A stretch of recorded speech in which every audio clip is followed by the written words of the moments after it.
Te pido ores conmigo antes de comenzar este mensaje y que podamos recibirlo de la manera en que el Señor nos ha instruido y que en medio de la predicación, de la exposición de la Escritura y de la exposición de la historia, trates de ocupar tú un lugar correcto.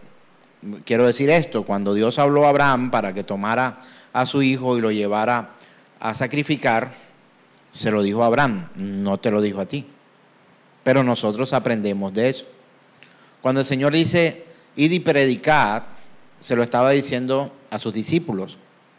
Id y predicar a todo el mundo, enseñando todas las cosas, la gran comisión. Pero nosotros, la iglesia, recibimos esa instrucción. ¿Qué quiere decir? Que ahí el Señor le habló a sus discípulos en ese momento y la instrucción era que enseñara a los que vendrían después, y ahí sí estamos nosotros, ¿de acuerdo? Entonces, en medio de esta comunión que tenemos como hermanos, no solamente te llenes de información, sino mires qué lugar puedes tú ocupar en esto. Por ello te pido que le rogáramos juntos al Señor para que Él nos pueda ayudar a ubicarnos en la historia, ubicarnos en la palabra y ubicarnos en este momento y lo que nosotros deberíamos hacer. Padre, hoy ruego para que tu palabra, Señor, pueda traer a nuestras vidas tu verdad, tu poder, tu gracia, tu benignidad, tu misericordia, y nos permitas a nosotros, Señor, aprender de ti y poder seguir siendo guiados por tu palabra cada día de nuestras vidas. Te lo pido en el nombre de Jesús. Amén. Hoy quiero tratar con ustedes un tema muy especial que tiene por nombre, pareciera que tuviera varios nombres, formados. No sé si ya lo tenemos en pantalla la imagen. La parte resaltada dice formados, ¿cierto? La parte resaltada dice formado, pero la parte no resaltada tiene otros componentes, y esos componentes son los siguientes. Vamos a buscarlo para yo ir con ustedes y tenerlo de manera organizada. La parte resaltada dice formados, pero antes de formados hay unas letras en blanco que dicen de, re y trans, ¿de acuerdo? Pero todo empezó como siendo formados por Dios. Y si usted quiere una demostración de esta gran verdad, sencillamente tendremos que recordar lo que la Escritura dice en Génesis capítulo 2, donde forma al hombre. La palabra del Señor dice que Él estábamos ya en un huerto de Edén, y en el capítulo 2 se habla de la historia de la creación, no solamente de todo lo que existía y lo que Él quiso hacer, sino también que en el capítulo 2 pareciera que hubiera un nuevo comienzo, y es cuando el Señor dice que entonces el Señor Dios Todopoderoso tomó al hombre y lo formó al hombre. No tomó del polvo de la tierra y formó al hombre. O sea, el hombre no existía. No fue de un mico, de un mono, de un chimpancé, de un gorila, no. El Señor formó al hombre. Ahora, esta es una creencia o una fe que tiene un nombre en la doctrina y en la teología. Se llama creacionismo. ¿Qué quiere decir creacionismo? En que fuimos creados. Se contrapone a algo que se enseña todavía en las escuelas y tiene por nombre evolucionismo. O sea, que el hombre ha sido, por la evolución del hombre, y el hombre ha evolucionado incluso algunos de una ameba, de un parásito, una cosa bien diminuta allí, viva, y que se transformó en lo que hoy nosotros somos. Ellos no pueden demostrar esto de esta manera. Y nos acusan que nosotros no podemos demostrar que Dios nos formó. Y bueno, para eso hay un tema y un año completo para hablar acerca de las intersecciones, no solamente en las contraposiciones, sino en las intersecciones de la teoría evolutiva y de nuestra fe creacionista, porque no lo voy a poner como una teoría. Doy por sentado que los que creemos en el Señor estamos convencidos de que Él nos creó a su imagen y semejanza. Yo lo creo, tengo la completa convicción de eso, y no solamente por una decisión tomada, sino por una convicción espiritual y por revelación del Señor. No considero en muchos aspectos la parte de la evolución del hombre, y algunos sin ser científicos nos juzgan como científicos, y unos sin ser teólogos nos juzgan sin ser teólogos, y entonces terminamos que unos científicos que no son científicos y unos teólogos que no son teólogos nos acusan a nosotros de mentiras. Pero para poder llegar a la conclusión de que hemos sido producto de la evolución de la nada, porque la nada, según para ellos, la nada sí crea algo, pero para los que creemos y hemos leído un poquito acerca de otras cosas, sabemos que de la nada lo único que produce es nada. El Señor formó al hombre, pero la estrategia de Satanás fue buscar la deformación del hombre. Por eso, formados, luego ¿qué? Deformados, y llega un momento en que somos reformados para poder ser transformados. Entonces, eso quiere decir la imagen pues que hoy tenemos. No sé si todavía está ahí. Formados por Dios, deformados por el pecado, reformados por su palabra y la intervención divina, y transformados por su Espíritu Santo en nuestras vidas. Eso es básicamente para ilustrar un poco de lo que vamos a hablar hoy. Estamos una vez más en octubre del año 2025 y estamos celebrando otra vez la reforma. Entonces por eso he traído esto, y estos días vamos a aprender no solo de la Escritura, porque es lo principal, la exposición de la palabra, sino también un poco de historia. Y quiero, antes de empezar, en cuanto al tema, leer una de las frases que más me ha impactado de uno de mis predicadores y escritores favoritos, que es Charles Hudson Spurgeon. Él escribió un día, no es una cita, ¿de acuerdo? Dice: vendrá un tiempo cuando, en lugar de tener pastores alimentando ovejas, los que se hacen llamar iglesia tendrán payasos entreteniendo cabras.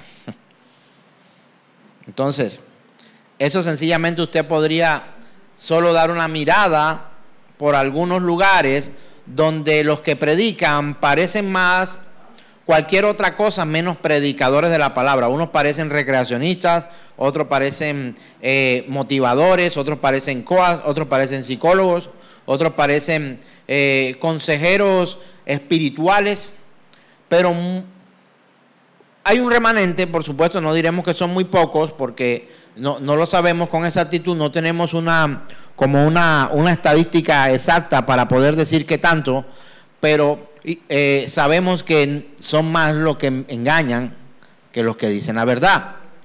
Y Charles Spurgeon, al decir eso, vendrá un tiempo cuando, en lugar de tener pastores alimentando ovejas, la iglesia tendrá payasos entreteniendo cabras. Y creo que eso no es una palabra de Dios, pero sí un análisis que alguien estudioso pudo haber hecho, y hoy podemos ver a muchos siendo entretenidos en los lugares de congregación y no siendo edificados por la palabra. Antes de venir a la cita, quiero hacer un recorrido, quiero hacerlo lo más rápido posible. No me voy a detener en todo lo que quisiera, porque realmente sí quisiera detenerme en mucho y hacer ciertos comentarios. Voy a tratar más bien de leerlo para que entendamos, desde antes de leer ya le voy a decir hacia dónde vamos a llegar, para que sea el objetivo de nuestra predicación el día de hoy, que podamos entender el objetivo de nuestra predicación. El objetivo de esta predicación es saber y entender que nosotros no creamos la reforma. La reforma no fue idea del hombre. La reforma fue el actuar de Dios en medio de los hombres, ¿de acuerdo? Y para ello quiero hacer una lectura de una secuencia de los hombres que han sido usados por Dios en la historia según la cronología bíblica. Y la voy a leer rápidamente. Por supuesto, se me va a escapar un montón de gente que Dios usó, porque todos los que existían allí y todos, muchos ocuparon un lugar muy importante, pero quiero hacer una anotación de ciertos hombres que fueron usados por Dios de manera poderosa, poder de Dios, ¿no? En los hombres, actuando en los hombres. No hombres poderosos actuando sobre un Dios débil, no, sino un Dios poderoso actuando aún sobre la debilidad humana. Empiezo la lectura, dice: secuencia de hombres usados por Dios en la historia según la cronología bíblica. Comenzamos con Adán, seguido por Noé y los patriarcas como Abraham, Isaac y Jacob. Posteriormente, la narrativa incluye a Moisés y los jueces como Sansón y los reyes como Saúl y David, culminando en los profetas como Isaías y Jeremías. Y finalmente el papel central de Jesús y los apóstoles. Y empezamos. Adán, considerado el primer hombre según el libro de Génesis. Noé condujo a su familia a través del diluvio. Abraham, llamado el padre de la fe y figura central en la historia de Israel. Isaac y Jacob, hijos y nietos de Abraham, respectivamente, también figuras patriarcales. José, hijo de Jacob, conocido por su historia en Egipto. Moisés lideró a los israelitas fuera de Egipto y recibió la ley en el monte Sinaí. Josué guió al pueblo de Israel para conquistar la tierra prometida después de Moisés. Jueces como Sansón, Débora y otros, líderes militares y espirituales de Israel en el periodo posterior a la conquista. Saúl, el primer rey de Israel. David, el segundo y más famoso rey, unificador del reino y figura del linaje de Jesús. Salomón, hijo de David, conocido por la construcción del templo de Jerusalén. Profetas como Eliseo, Elías, Isaías, Jeremías y Daniel. Hombres que transmitieron mensajes divinos, advirtieron y guiaron al pueblo. Jesús, la figura central del cristianismo, considerado como el Hijo de Dios, es el Hijo de Dios y Rey nuestro. Luego apóstoles como Pedro, Pablo, Juan, discípulos de Jesús, quienes expandieron el mensaje cristiano después de su resurrección. Fuimos formados por Dios, deformados por el pecado, reformados a través de la historia con la intervención de algunos, porque lo que ocurrió es que en nuestra deformación a causa del pecado, Dios ya tenía el plan para que nosotros viniéramos acá. Y por eso no quiero hacer un énfasis hoy. Lo que ocurrió por allá en el año, eso lo hemos visto tantas veces, en 1517, las 95 tesis clavadas en la iglesia de Wittenberg por Martín Lutero. Sí, esto es importante y la apariencia es que ese día, en 1517 de octubre, fue que tuvimos nosotros la reforma protestante. No, solamente fue uno de los momentos que Dios usó para recordar la razón por la cual usted y yo debemos volvernos a la reforma, a lo que Dios instituyó, porque parecía que incluso en los tiempos del Antiguo Testamento a los hombres se les había olvidado quién les había formado, y además de eso también encontramos que la deformación fue por apartarse de las Escrituras. Y yo podría llamar hoy a la reforma como el llamado de Dios para que volvamos nuevamente a la santa palabra de Dios. Ahora, llegamos a Jesús, ¿verdad?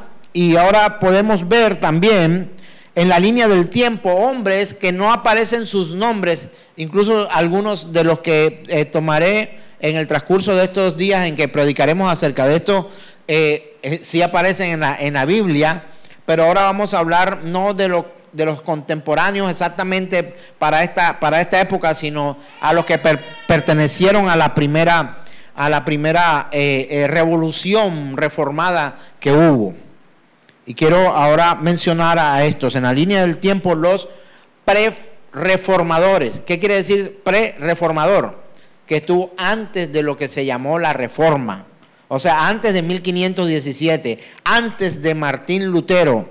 Y encontramos en esa línea de tiempo de los pre-reformadores y reformadores a la siguiente figura. Pre-reformadores: Pedro Baldo, un laico de Lyon en el siglo XII que promovió la predicación y la lectura de las escrituras en lengua vernácula.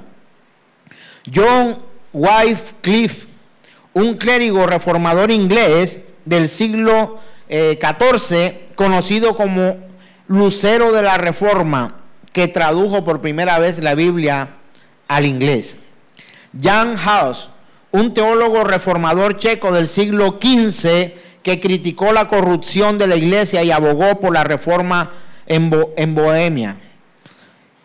Girolamo Savonarola, un fraile dominico italiano que predicó en Florencia a finales del siglo XV criticando la corrupción eclesiástica y política. Ahora hablamos de los reformadores, quizás son un poco más nombrados. De pronto los nombres que he mencionado, usted dice, y eso nunca había oído de ellos, pero vamos a tratar de que podamos aprender no solamente de la Escritura, sino también de la historia de la iglesia. Y es necesario que sepamos esto, hermanos.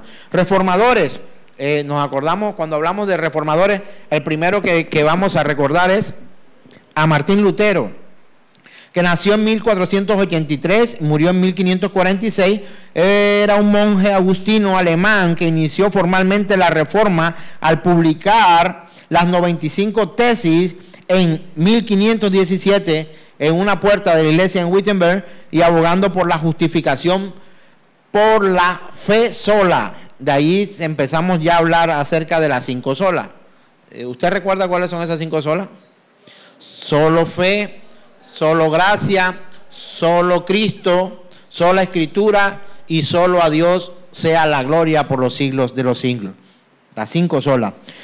Otro reconocido, Juan Calvino, me encanta, 1509-1564, teólogo y pastor francés que se convirtió en el organizador de la Reforma, estableciendo las bases de la doctrina calvinista y organizando la iglesia protestante.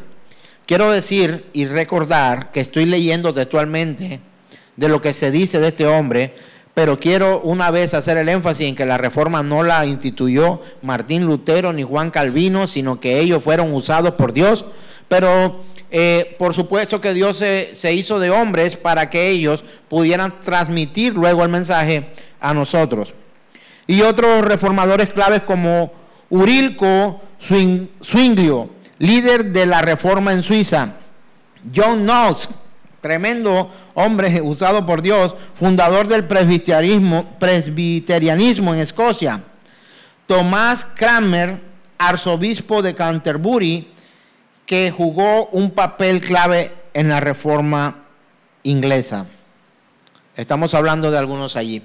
Pero también hay que recordar, ahora me devuelvo un poco al Nuevo Testamento, con aquellos hombres llamados apóstoles, enseñados por Jesús. Y quiero recordar que si bien es cierto, la Reforma habla de unos periodos de tiempo, pienso que la Reforma la inició Dios al tratar, al exponer, al buscar, al procurar que los hombres supieran la realidad de las Escrituras y que vivieran conforme a su palabra. ¿Pasó algo contrario a la palabra de Dios en el Antiguo Testamento? Claro que sí. Ellos trataron de cambiar la palabra de Dios, se contrapuso a lo que Dios ya había dicho. ¿Qué hicieron estos? Trataron de tomar la palabra de Dios y acomodarla a lo suyo para convertirse en religiosos. Trataron, lo lograron. Cierta parte lo lograron. ¿Por qué? porque muchos incluso hoy están siendo confundidos con un evangelio de error. Y tenemos que ser conscientes de esto. Había gente que creía algo y que muchos quisieron de pronto tratar de ir en favor de buscar la verdad de Dios y otros se los trataron de impedir. Pero Dios es soberano. Y Dios hizo lo que quiso hacer y lo que ha hecho está bien en todos los tiempos. Lo pregunto de otra manera. ¿Había oposición a la verdad de Dios en el Antiguo Testamento? Todo el tiempo. En el Nuevo, también. Y hoy, igualito, igualito. ¿La oposición logró cosas en el Antiguo Testamento? Sí logró cosas en el Antiguo Testamento.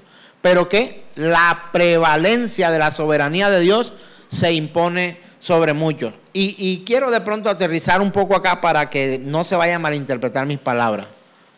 ¿Cuántos de los que predicaron la verdad fueron condenados a muerte?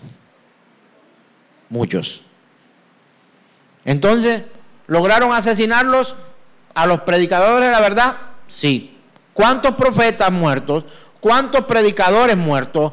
¿Cuántos reformadores muertos? ¿Cuántos apóstoles muertos? ¿Cuántos hermanos hoy en las congregaciones y en los diferentes lugares muertos por predicar la verdad de Cristo Jesús?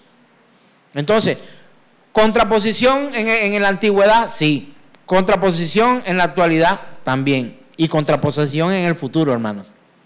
Eso va a ocurrir allí.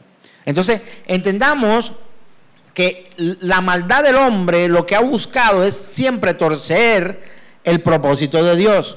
En algunos casos han logrado callar y matar las voces de la verdad, porque sí lo han hecho y aún lo siguen haciendo, tanto en el Antiguo como en el Nuevo Testamento y como hoy, pero la voluntad soberana de Dios se hará en todo lo que Él quiere.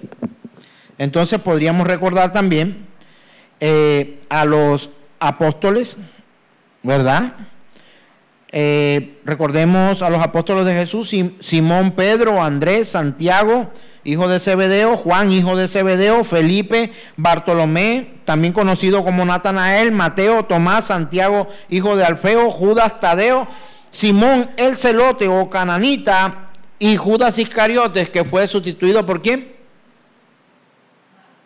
Por Matías. Muy bien, por Matías. Entonces, quiero que lo veamos de una manera un poco más amplia, porque hemos llamado reformadores solo aquellos los que a partir de aquel día en 1517 encontramos que se inicia el periodo llamado Reforma.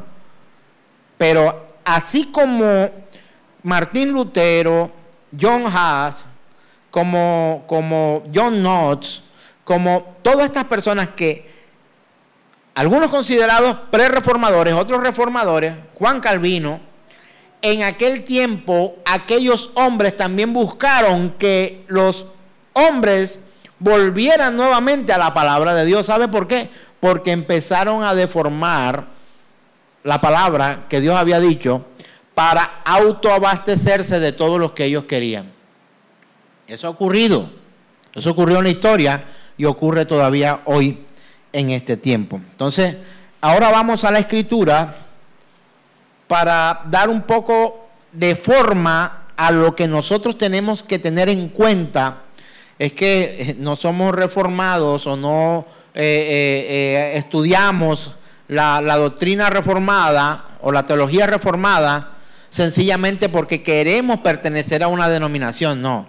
Hablamos de la reforma, predicamos de la reforma, porque la reforma lo que hizo fue sacarnos de la oscuridad, de las tinieblas en que la religión nos metió, para ver la luz y la verdad de nuestro Dios a través de la predicación de la verdadera palabra. Ahora vamos a segunda carta del apóstol Pablo a Timoteo, capítulo 4, verso 24. Ya la tenemos, dice. ¿Qué le dice el apóstol Pablo a Timoteo? Mira lo que le dice. Predica la palabra. Insiste a tiempo y fuera de tiempo. Redarguye, reprende, exhorta con mucha paciencia e instrucción, porque vendrá un tiempo cuando no soportarán la sana doctrina, sino que, teniendo comezón de oídos, acumularán para sí maestro conforme a sus propios deseos, y apartarán sus oídos de la verdad y se volverán a mitos.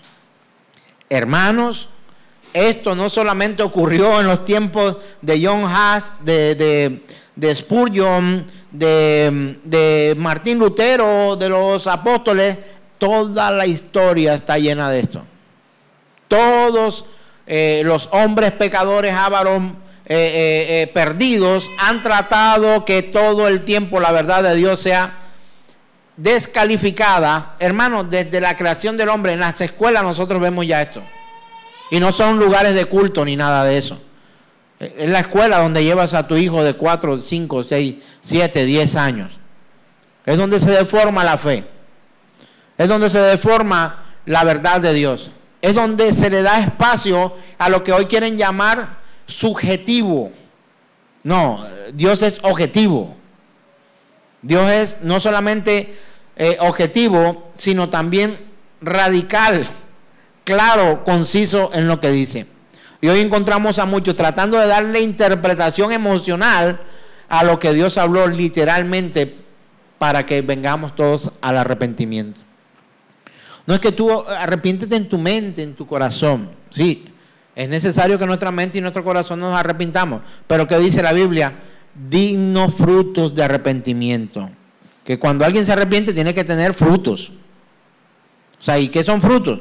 Acciones que demuestran que realmente estamos arrepentidos. No, pero basta, nada más con que tú, como te sientas tú. Es que lo importante es cómo tú te sientas.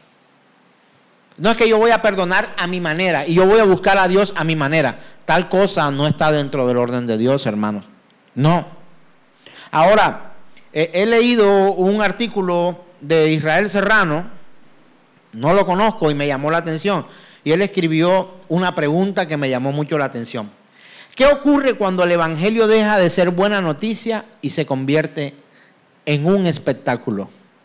Y es más o menos lo que queremos hoy como congregación, o lo que el Señor me ha guiado para que podamos nosotros entender estas realidades. Hermanos, donde hay espectáculo, ¿qué hay? Donde hay espectáculo hay gente. Todo lo que es un espectáculo llena. Una pelea de box, un juego de fútbol, un cantante con luces, colores, sonido, humo, todo esto es un espectáculo. Y eso atrae a la gente. ¿Usted no le ha dado la curiosidad muchas veces de que cuando ve que hay un montón de gente reunida, usted no quiere ir a ver para ver qué es lo que pasa allá? ¿Qué será lo que pasa? Vamos. ¿Qué pasará allá? Y empieza uno a asomar la cabeza por la ventana y a mirar. Y al que viene de allá hacia acá, ¿qué es lo primero que tú haces? Pero, ¿qué pasó? ¿Qué pasó? Que yo veo tanta gente para allá. O cuando tú pasas por un local comercial o lo que sea, o una casa cerrada, y tú ves que hay un montón de gente en fila, lo primero que se nos viene a la cabeza es la pregunta: ¿qué pasará ahí? ¿Qué están dando ahí?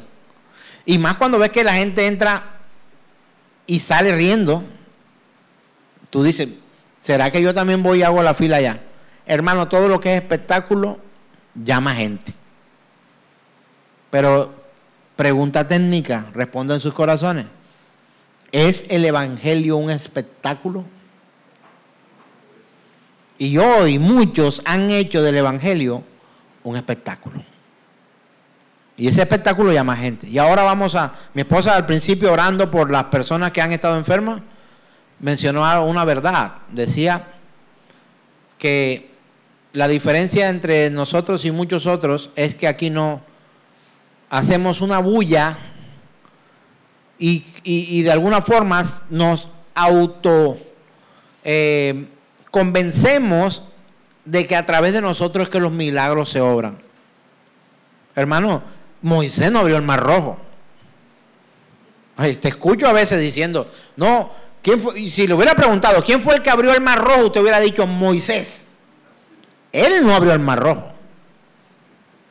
¿Cuál fue el profeta que hizo llover fuego del cielo? Y tú me vas a responder, Elías hizo llover fuego del cielo.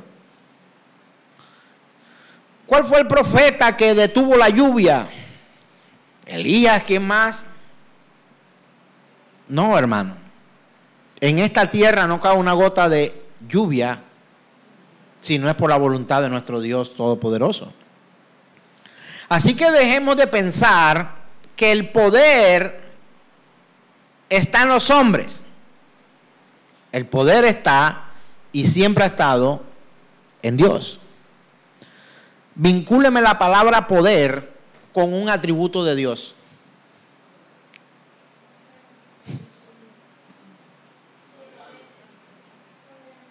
¿Cómo? Omnipotente. ¿Por allá que escuché? Soberanía. Soberano. Dios es soberano. Todo lo que quiero hacer, eso haré. Ahora, nosotros estamos viviendo una época donde se ha cambiado la verdad de Dios, donde se ha cambiado el evangelio, donde se ha cambiado muchas cosas que Dios ha dicho por la comodidad del hombre, por el elogio del hombre, por la satisfacción humana. Hermano, hay quienes quieren cambiar la cruz que hay que cargar. No, quítame esta cruz. Y algunos piensan que su cruz es la suegra, el marido, los hijos, el trabajo. A veces me vienen aquí, no, es que mi trabajo me está matando. Ah, bueno, renuncia. Es que mis hijos me están volviendo loca. Bueno, entrégalo al bienestar familiar. No, es que mi hogar se está destruyendo, ya no me aguanto a mi marido, entonces lo quieres abandonar, ¿te quieres divorciar? Pues yo no puedo promover nada de esto. Pero son preguntas que van directamente al corazón de nosotros. ¿Cuántas mamás que están aquí han dicho, mis hijas, ellas me están volviendo loca? Pero quieren ir a entregar a sus hijos al bienestar familiar. Cuando le termino haciendo esa pregunta, dicen, no, mejor no. No, está bien, no, estoy exagerando solo un poco. Entonces, una vez la palabra de Dios fue dada, y esa palabra de Dios no solamente que la que formó al hombre, sino aquel que el pecado deformó, esa palabra de Dios reformó al hombre y lo transformó en una nueva criatura. Eso hace la palabra de Dios. Necesitamos volver a la Escritura. Si usted quiere ser parte de la reforma que Dios ha manifestado a través de los hombres de toda la historia, hermano, vuelva a la Escritura. No solo por las 5 solas. Es que en la Escritura encontramos todo. Y tenía conversaciones profundas con mi amigo Memo y con mi esposa, y le decía, de las 5 solas, si tuvieras que escoger una, ¿cuál escogerías? Voy a recordarle las 5 solas. Sola Escritura, sola fe, sola gracia, solo Cristo y solo a Dios la gloria. De estas 5, ¿cuál escogerías? Las 5. Pero si tuviera que escoger una, la más importante, ¿cuál escogería? Sola Escritura, solo Cristo, solo fe, solo gracia y solo a Dios la gloria. ¿Cuál escogería? Una, escoja una, la que más le gusta. La gracia, solo Cristo. Y yo divagaba y esta pregunta tonta, porque aunque eso no va a resolver absolutamente nada, por eso la llamo una pregunta tonta que yo mismo me hacía.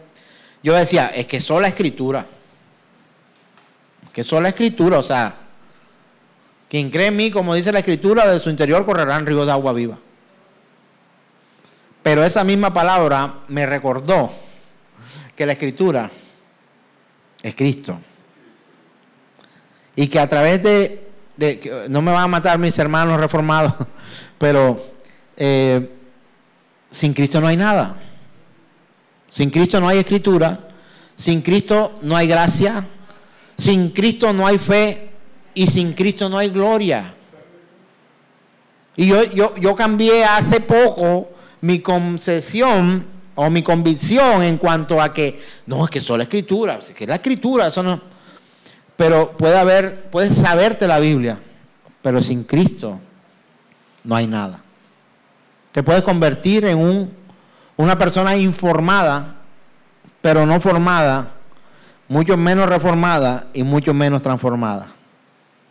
Entonces, una vez el mensaje que sacudió imperios, reyes, que doblegó voluntades humanas, fue tomada por el hombre y se cambió, empezó la deformación en aquellos que escucharon un mensaje falso que no viene de Dios, que no habló Cristo, que no nos lleva a la verdad, que no nos libra del infierno. Cristo nos lleva una vez más al conocimiento pleno de la persona de Dios. Cristo Jesús nuestro Señor. Por Él nosotros somos llamados hijos de Dios. Hijos de Dios. Ahora, nosotros necesitamos recordar una y otra vez que tú y yo debemos volver a las Escrituras. Es el grito de las entrañas de la reforma. Volvamos a la Escritura. ¿Quieres saber cuál es el objetivo o cuál fue el objetivo de Dios para usar tantos hombres en la historia para podernos volver a lo que hoy incluso es nombrada como una denominación, las iglesias reformadas? ¿Y usted a qué denominación pertenece? Y empieza a buscar usted ahí: luterano, metodista, católico romano, presbiteriano, usted que viene siendo como adventista, testigo de Jehová, evangélico, no sé qué. Y encuentra usted reformados, bautistas. Quiero decirte que la reforma clamó para que todos los que han creído en Cristo Jesús volvieran sus ojos una vez más a las Escrituras y nos volviéramos cristianos, creyentes en las santas Escrituras.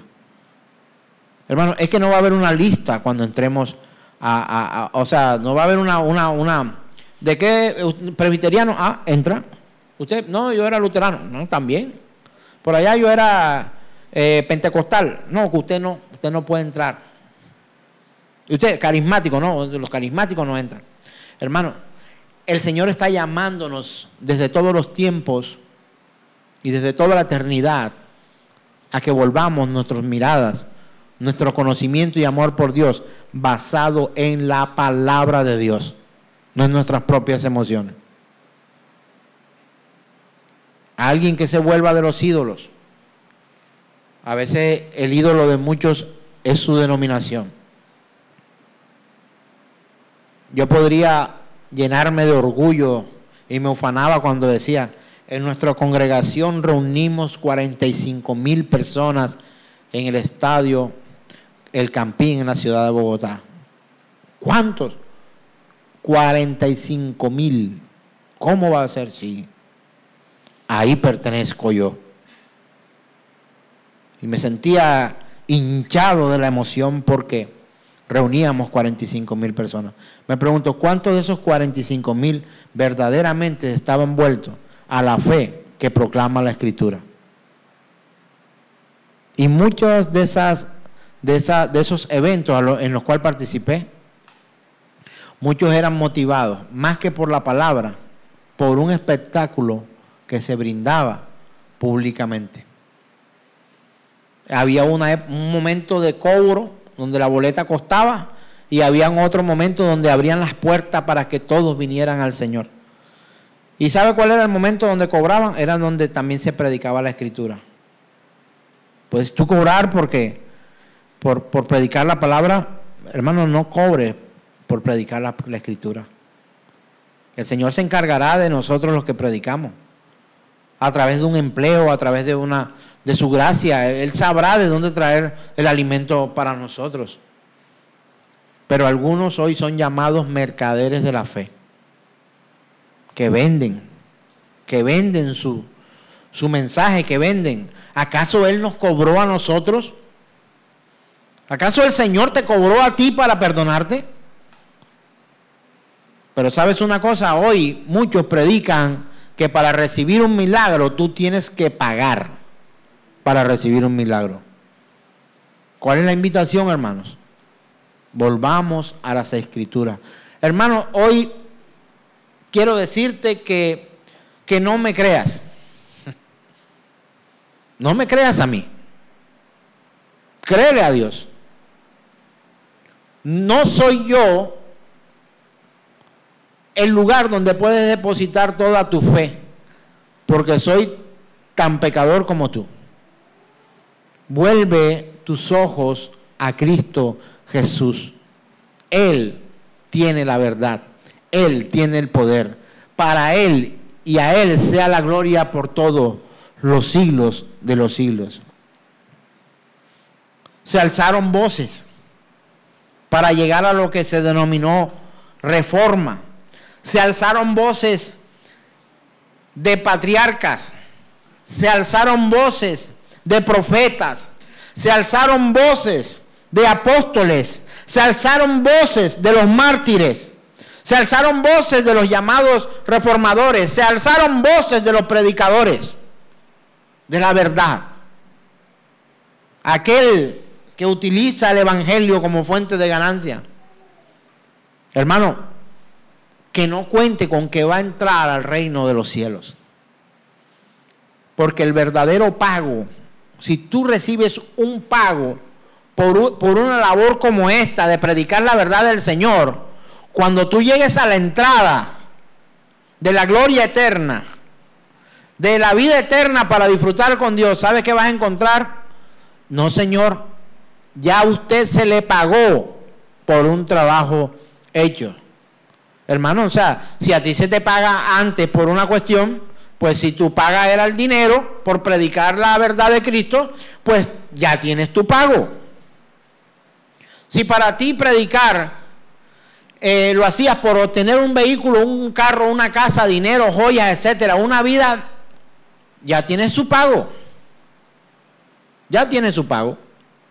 ¿Sabe qué dice el Señor, dicho de otra manera? Los tales ya tienen su recompensa. Pero hay unos que no tienen ni recompensa. ¿Sabe por qué? Porque no hacen nada con la palabra de Dios. Salir de este lugar e irte a tu casa como si nada en tu vida hubiera pasado, eso no es hacer nada, hermano. Se alzaron las voces de muchos. Se alzaron las espadas. No solamente para defenderse, la palabra de Dios como espada para defenderse, sino también para atacar la maldad y el pecado en nosotros y en los hombres. Cada predicación era una antorcha que se encendía. Y cada alma convertida al Señor, arrepentida a los pies del Señor, se convertía en una llama de fuego que propagaría un incendio espiritual de verdad. ¿Qué tan incendiado está usted? ¿O será que algunos se sienten como cuando el encendedor solamente bota ahí una chispita y no tiene llama? El Señor te ha encomendado a predicar. ¿A quién? Mira el que está a su lado. No azul, no, sino el que lo acompaña al lado de su silla. Ese está llamado a predicar el evangelio. Y usted también. Usted también. Entonces, mis hermanos, dentro de los estudios encontramos algo que se llama apologética. Y viene de la palabra apología. Y esa apología es la defensa o alabanza de alguien o algo.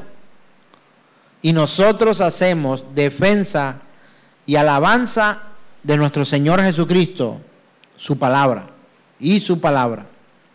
Entonces, como les comenté, Martín Lutero, con sus reformas en 1500, con sus 95 tesis en 1517, criticó fuertemente las indulgencias, enfatizando en la salvación por la fe, y su traducción de la Biblia al alemán fue fundamental para que nosotros pudiéramos hoy también recibir el mensaje de salvación. Urilco Zwinglio, por ahí se lo mencioné, Juan Calvino, Pedro Baldo.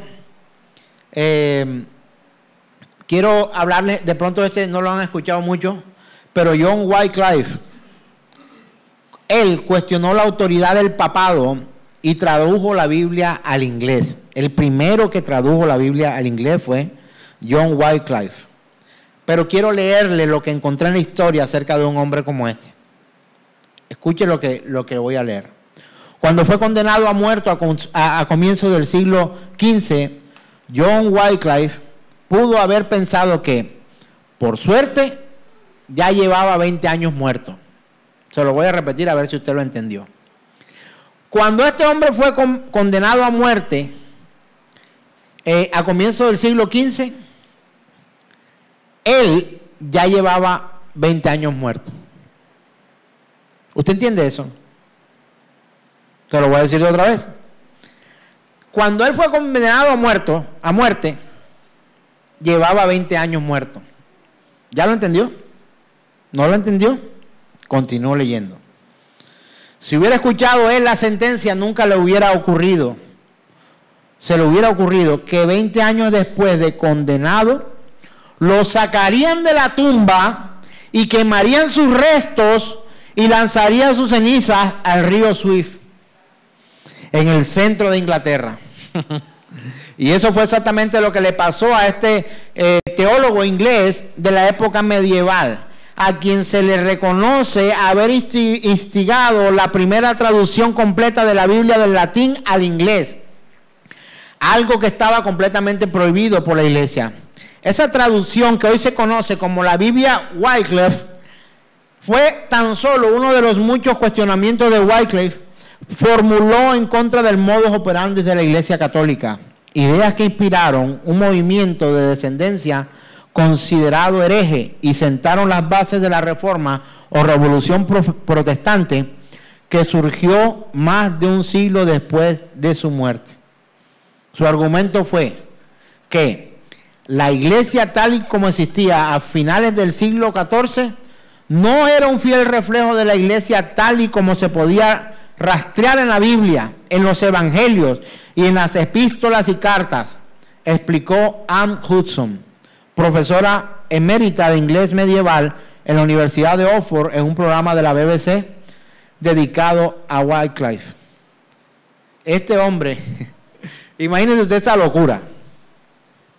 Ya lo habían matado, pero la condena sale 20 años después. ¿Sabe qué hicieron? Lo desenterraron y lo volvieron a matar. ¿Usted no cree que esto es una locura? Sencillamente por predicar la verdad y por hacer la vida un poco más llevadera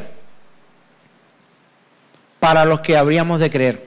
Hermano, recuerda que yo al principio de esta predicación o de esta enseñanza que el Señor nos permite tener, le dije que usted debía ubicarse también en la historia. Porque te quiero hacer esta pregunta. ¿Qué está haciendo usted para que la verdad de Cristo corra por los lugares, incluso por donde usted mismo camina? ¿Cuántos mártires? Algunos de nosotros tenemos cara de todo menos de mártir. Algunos de nosotros tenemos muchos objetivos y metas en la vida, pero dudo mucho que una de ellas sea ser un mártir por la verdad en Cristo Jesús. ¿Cómo tú reaccionarías ante una persecución? ¿Y cómo reaccionarías ante un momento crítico en lo que tu vida costara si sigues predicando el Evangelio, o si comenzaras a predicar el Evangelio, o al menos te tendrías que mantener en tu propia fe en Cristo Jesús, la fe que Él te ha dado. Así que, mis hermanos, nosotros necesitamos ocuparnos de hacer lo que Dios ha llamado a hacer a hombres de carne y hueso, como Wycliffe, como Pedro Baldo, como Juan Calvino, como Ulrico, como Martín Lutero y como muchos otros más. ¿Sabe por qué? Porque la motivación de este tiempo regularmente no está en hombres de fe, sino en espectáculos que se crean por hombres para manifestar su poder ante los hombres y rebajar la palabra de Dios a un simple tiesto utilitario para poder convocar personas en el nombre de Dios, pero que realmente ellos lo que buscan es promocionarse a sí mismos ante muchos ojos que les ven. Pero ¿sabe una cosa? Eso va a acabar un día. Llegará el momento en que esto no será más, en que seremos visitados nuevamente por la presencia visible y palpable de nuestro Señor Todopoderoso, y la iglesia partirá con Cristo Jesús para su beneplácito y para su gloria. Aleluya. No sé si usted conocía esta parte de la reforma, porque cuando hablamos de reforma, creo que lo primero y creo que lo último que pudiéramos imaginarnos es a un monje llamado Martín Lutero clavando con un martillo las 95 tesis que colocó allí. Hay mucho más alrededor de la reforma. Y quiero terminar recordándote, el objetivo principal de la reforma es que usted y yo volvamos a las verdades bíblicas, y no solamente para informarnos, sino para ser formados por Él, por su palabra, y vivir una vida de transformación conforme a su plena voluntad, su buena voluntad, agradable y perfecta. Si yo le preguntara si usted es una de las personas que tiene que volver a la palabra, ¿usted qué me diría? Levante la mano a ver si usted tiene que volver a la palabra. Los que no la levantaron ya están en la palabra, o sea, ya están. Pero me temo que muchos no tienen que volver a la palabra. ¿Sabe por qué? Porque nunca han estado en la palabra. Porque su palabra, la palabra del Señor nunca ha sido su guía de vida. Hermano, venir al culto no te hace cristiano. Escucharme a mí predicar no te hace evangélico, ni reformado. Un título, una bandera, no. Uno vuelve a la palabra cuando uno antes estuvo en la palabra. O sea, tú no estás, no es que no estoy en la palabra, tengo que volver a la palabra, pero nunca estuviste. Entonces, tú nunca estudiaste la palabra, tú nunca tuviste la palabra como algo que gobierna tu vida.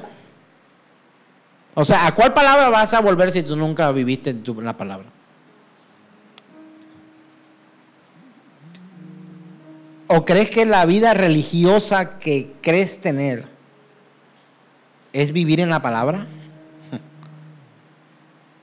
¿Sabe por qué hombres como John Wycliffe, como Martín Lutero, como Jan Hus, como John Knox, como Juan Calvino, como Baldo, nos llamaron a volver a la palabra? ¿O llamaron a alguien a volver a la palabra? Te lo voy a explicar de esta manera. Ellos llamaron a los religiosos de la época, a los que predicaban, a los sacerdotes, a los curas, a que volvieran a la palabra. Aquellos eran estudiosos. Te voy a poner un ejemplo claro. Te voy a poner un ejemplo muy claro, muy bíblico en cuanto a Jesús. Y escucha esto. Cuando un fariseo llamado Nicodemo se acercó al Señor Jesús, Jesús le dijo, es necesario que nazcas de nuevo. Pregunto, ¿estaba Nicodemo en la palabra? Sí. Se sabía la ley, la Torá y los profetas.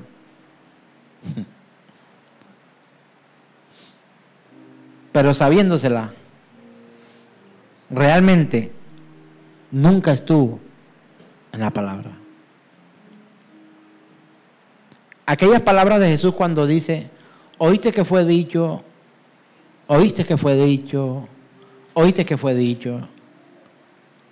Para él explicarle lo que realmente significaba lo que fue dicho, es porque aquellos, aunque se sabían la letra, no entendían ni papa de lo que la palabra estaba diciendo.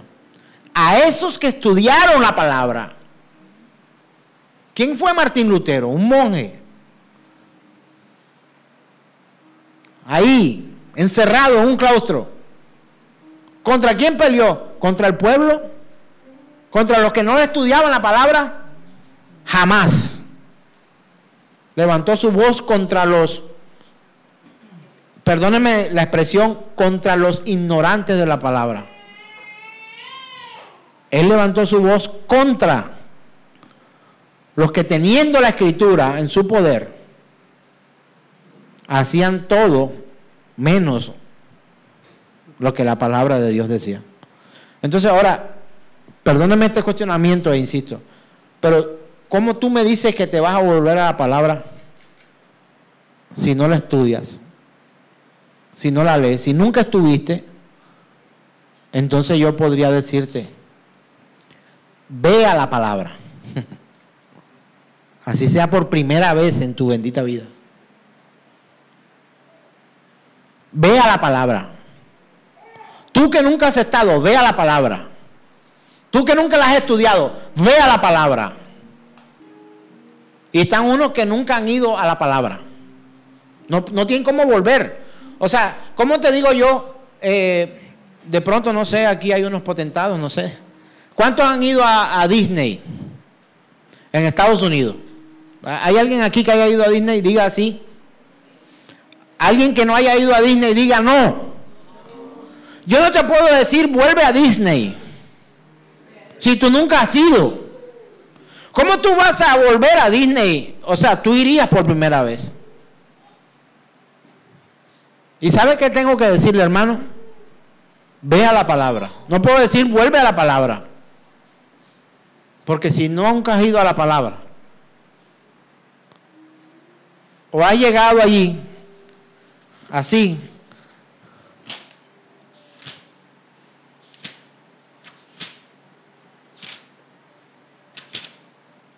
eso no sirve de nada. Hermano, ve a la palabra. Ve a la palabra. ¿Alguna vez has llegado tarde al colegio y el señor portero te ha dejado entrar? ¿A quién le pasó? A mí me pasó. ¿Alguna vez has ido a un lugar donde hay que pagar mucho dinero para entrar y viene alguien y te dice, ven por acá? ¿No? Y este dice, yo vengo con ella. Ah, no, adelante. ¿A alguien ha pasado? A mí me ha pasado. ¿Alguien ha llegado a una fiesta alguna vez colado? Es que yo soy amigo de Jesús, entonces como Jesús es el novio de Valentina, entonces Valentina tiene una amiga, entonces como yo soy amigo, y es la que está cumpliendo años, entonces como yo soy amigo de Jesús y Jesús va con Valentina, entonces yo me voy con Jesús para donde la amiga de ella. ¿Por qué? Porque es que yo soy amigo del novio de Valentina, que es la amiga de la que cumple años. ¿Alguien hizo eso alguna vez? Bueno, ya yo no lo hago, pero yo lo hice. Ese es el propio colado en la fiesta. ¿Alguien alguna vez ha entrado gratis al estadio? ¿Alguien alguna vez le han pagado la boleta para ir a ver? ¿Cierto? Pues en el cielo no será así. ¿Mis sobrinas han llegado tarde alguna vez al colegio? ¿Por allá alguna vez? De pronto. Y después dejaron pasar la primera hora y entraron, ¿verdad? En el cielo no. ¿Usted ha llegado aquí tarde cuántas veces a la congregación? Un montón de veces. Pocos son los que llegan temprano. A modo que no esté el hermano Jason ahí en la puerta, es el único que no deja entrar a veces a la gente. Usted puede entrar aquí. Y vengo yo y le digo 3 cosas y usted se lo olvida y el otro domingo otra vez vuelve y llega tarde. Así es usted. Nadie va a llegar tarde a la entrada del cielo. Nadie va a llegar tarde. Porque ni a la puerta llega. ¿Sabe por qué? Porque su camino es ancho. No tomó el camino para ella. Y del camino ancho al camino angosto, el único atajo que hay o puente que hay se llama Jesucristo.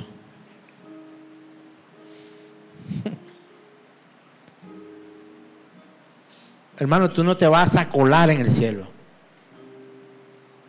Porque de hecho la Biblia dice que hubo uno que se coló. Y ese que se coló, que estaba vestido de ropas distintas, lo sacaron. Pero no va a ocurrir. Era una parábola. Era una historia que el Señor contó. Porque ni siquiera dice que cuando el rey se acercó y le dijo, oye, degenerado, ¿tú por qué estás aquí? No, no. Le dice, amigo, ¿cómo fue que entraste aquí con esa ropa? ¿Sabe por qué? Porque la ropa que se usará en esa fiesta de boda, ya el rey la pagó y la entregó a los suyos. Y sin esa vestimenta, esa ropa que él te pone, tú no vas a poder entrar. Ni tú ni nadie. O sea, tú no vas a ser la segunda versión de Satanás en el cielo. No lo serás.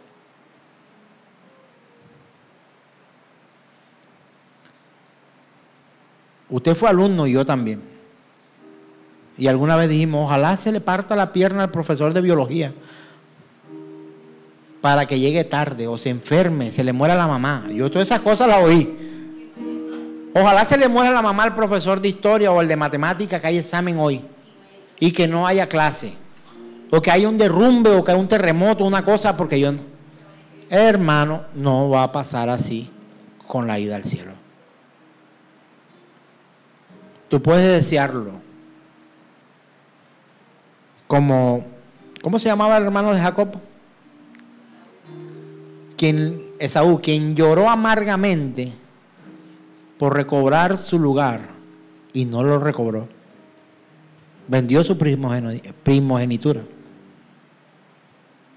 Saúl quiso comprar a Samuel, al profeta, diciéndole, no digas nada cuando vayamos allá, haz como si nada hubiera pasado.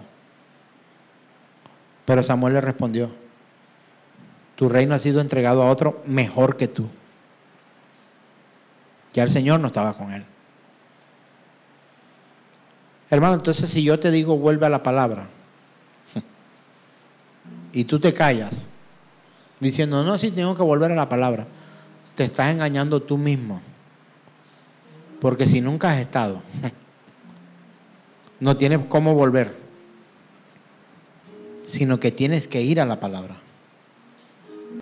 La reforma nos llama a volver a la palabra, pero nunca podemos volver a un lugar en el cual nunca hemos estado. Hermanos míos, si no te puedo decir vuelve a la palabra, por lo menos acéptame el consejo de decirte, hermano, amigo, ve a la palabra.